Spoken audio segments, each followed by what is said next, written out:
Olá, amigos do Esporte a Motor. O GP de Mônaco, mesmo sem brigas de posição, chacoalhou a classificação do campeonato. E agora vem o Azerbaijão, também uma pista de rua, mas completamente diferente. A começar pela velocidade, que é bem mais alta. Vocês vão ver daqui a pouquinho como os pilotos definem a pista de Baku.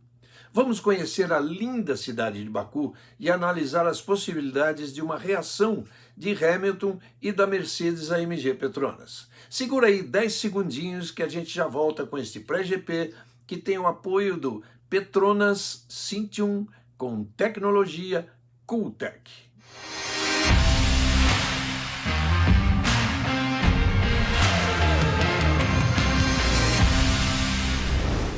Dois circuitos de rua em sequência. Depois do GP de Mônaco, no famoso Principado que recebeu a Fórmula 1 pela 67ª vez, agora é a vez de Baku, no Azerbaijão, receber o seu 5º GP.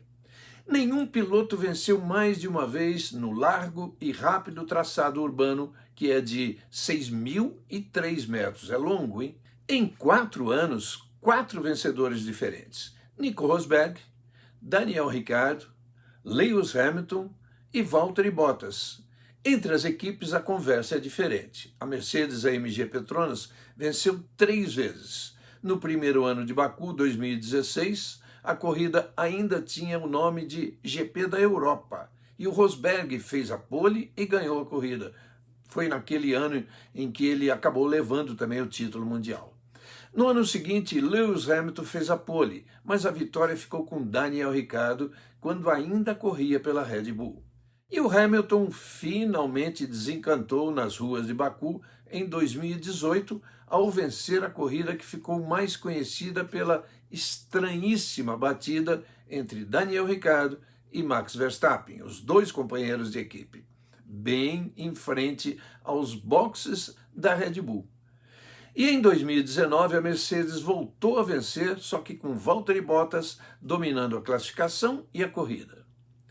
Em 2020 não houve GP do Azerbaijão. Este foi um dos países que tiveram de cancelar o seu grande prêmio por causa da pandemia do coronavírus. Como descrever um circuito de rua que foge totalmente dos padrões tradicionais que a gente está acostumado a ver? Para começar, é o segundo mais longo do ano, perdendo apenas para os 7 quilômetros de Spa-Francorchamps. Tem 20 curvas de velocidades variadas e a curva mais apertada da temporada. Mas o que mais chama atenção mesmo é que este circuito de rua tem o maior trecho de aceleração máxima de todo o campeonato. São 2.200 metros de pé embaixo, motor cheio, por cerca de 25 segundos. Velocidade superando os 330 km por hora. Só em Monza, na Itália, a Fórmula 1 alcança a velocidade maior do que a de Baku. Há até uma polêmica a respeito dessa medição de velocidade máxima. Em 2016, a Williams divulgou dados da telemetria do carro de Valtteri Bottas, mostrando que o finlandês atingiu a marca de 378 km por hora no ponto mais veloz dessa reta. Oficialmente, entretanto, a Fórmula 1 registra 366 km por hora. Essa medição é feita antes do ponto de freada do fim da reta. De qualquer forma, são números impressionantes. E pensar que estamos falando de um circuito de rua. Tudo bem, é mais largo, tem pontos de ultrapassagem, mas é cercado de muros e está montado no centro da capital do Azerbaijão, assim como Mônaco. O país fica na região do Cáucaso, entre o leste europeu e o sudoeste asiático. O Azerbaijão é banhado pelo Mar Cáspio e faz fronteira com o Irã, a Armênia, a Geórgia e a Rússia. A população de 10 milhões de habitantes é 95% muçulmana, de maioria xiita, e são 2 os idiomas oficiais, o azeri e o russo, herança da dominância que a União Soviética exerceu até 1991. O Azerbaijão é um país que já foi dominado por árabes, persas, turcos, mongóis, e, por último, pelos russos. Nessa época, ele foi anexado à antiga União Soviética. Ainda hoje existe alguma tensão no país. A vizinha Armênia tenta o controle da região de Nagorno-Karabakh, que pertence ao Azerbaijão, mas é habitada em grande maioria por pessoas da etnia armênia, apesar de um acordo assinado em 2008 entre os dois países. Os conflitos armados seguiram até novembro do ano passado. Só então um novo cessar-fogo foi assinado graças à intermediação da França, da Rússia e dos Estados Unidos. A economia é baseada na exploração de petróleo e gás natural, abundante naquela região, e também baseada no turismo. Ainda assim, o Azerbaijão não era tão conhecido em boa parte do mundo. Coube, então, à Fórmula 1 esse papel de colocar o país de vez no mapa.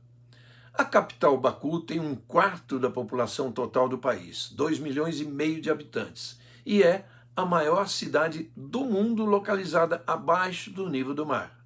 Aqui vale uma comparação e uma explicação. Baku fica 28 metros abaixo do nível do mar. Para termos uma ideia, a capital holandesa Amsterdã, que fica, por isso são chamados de Países Baixos, fica apenas 2 metros abaixo do nível do mar. Só que a costa da Holanda, depois de várias vezes invadida pelas águas, hoje é defendida por um dique, uma barreira de 32 quilômetros de extensão que vai até o fundo do mar e que foi construída há 80 anos.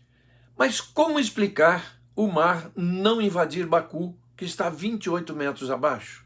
A explicação fica no Mar Cáspio, que, aliás, de mar só tem o nome e a água salgada, cerca de 1/3 da salinidade dos oceanos, mas que é, na verdade, um lago, o maior lago do mundo.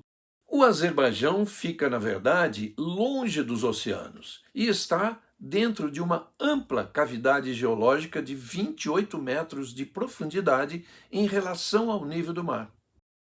O GP do Azerbaijão, sexta etapa da temporada, começa recheado de expectativas. Isso porque a corrida passada em Mônaco provocou uma reviravolta, tanto na classificação do campeonato de pilotos, como no campeonato de construtores. O Max Verstappen venceu a corrida de ponta a ponta, vitória facilitada pela ausência de Charles Leclerc, que havia feito a pole position, mas o carro da Ferrari quebrou antes da largada. Mas o melhor de tudo para a Red Bull foi o péssimo fim de semana da Mercedes. Hamilton conseguiu apenas um 7º lugar e Bottas não terminou, porque na hora do pit stop a roda dianteira ficou presa. Presa, aliás, a roda só foi solta 43 horas depois, já na sede da equipe, quando todos foram examinar por que tinha acontecido aquilo. Ou seja, quase 2 dias depois daquele pit stop desastrado. Resumindo, a Red Bull marcou 25 pontos com Verstappen e 12 com Sérgio Pérez, o 4º colocado. Total, 37. A Mercedes marcou os 6 do 7º lugar de Hamilton, mais um ponto de bônus pela melhor volta que o próprio Hamilton fez. Total, 7. Está aí a explicação para a virada no campeonato de construtores. A diferença é de 1 ponto apenas, 149 a 148. Mas é a primeira vez desde 2014, quando começou a era dos motores híbridos, que a Red Bull lidera o campeonato mundial. Na luta pelo título, que ainda tem muito pela frente em número de vitórias, o placar ainda é de 3-2 para Hamilton. Mas na pontuação, Verstappen agora assume a liderança do campeonato mundial pela primeira vez em 7 anos de carreira. Hamilton tinha 14 pontos de vantagem e saiu de Mônaco 4 pontos atrás, 105 a 101 a favor do holandês. Lando Norris, que foi ao pódio pela primeira vez em Mônaco, volta a ser o 3º colocado no campeonato, agora com 56 pontos contra 47 de Valtteri Bottas, coitado, prejudicado por aquele pit stop. Mas nada foi pior do que a quebra da Ferrari de Leclerc quando ele fazia a volta de alinhamento para ocupar a pole position que havia conquistado no sábado. Agora ele soma 5 participações em Mônaco, onde nasceu, e nenhum ponto. Perdeu o 5º lugar no campeonato para Sérgio Pérez e ainda viu seu companheiro de equipe, Carlos Sainz, chegar em 2º e subir para 7º na classificação, agora apenas 2 pontos atrás dele. O que se pode esperar da corrida em Baku? Por ter trechos de alta velocidade, a pista, de certa forma, favorece a Mercedes. Mas entre as curvas há algumas bem fechadas, nas quais o carro da Red Bull se dá melhor. Se a gente somar a isso o espírito de revanche que deve ter tomado conta da Mercedes e de Hamilton, pode-se esperar um duelo do jeito que a gente gosta. Não apenas entre os 2 maiores rivais, mas também entre os seus companheiros de equipe. O Valtteri Bottas, que tem pole e vitória em Baku, e o Sérgio Pérez, de quem a Red Bull precisa muito, muito, muito, e tem 2 pódios nessa pista. E o melhor de tudo em Baku é que as corridas costumam ser de muitas ultrapassagens. Isso é tudo o que gostaríamos de ver nesse momento importante do campeonato. E a Pirelli ainda veio com uma surpresa. Escolheu os 3 tipos de pneus mais macios. Não era assim até então. Que é justamente para criar chance de diferentes estratégias. É sempre bom lembrar a forma curiosa como os próprios pilotos definem o circuito de Baku. Uma pista que tem a complexidade de Mônaco, mas com a velocidade de Monza. Pronto, está aí a explicação para as grandes corridas que a gente tem visto nessa pista. E este ano a Fórmula 1 chega em Baku em um momento extremamente importante do campeonato, né? A gente já falou disso agora há pouco. O placar de vitórias está em 3-2 para Hamilton sobre Verstappen, mas o holandês lidera o campeonato por 4 pontos. Como será esse placar depois da corrida? Verstappen empata com Hamilton? Ou Hamilton amplia essa diferença? Ou vem aí, de repente, um vencedor diferente para chacoalhar ainda mais as coisas?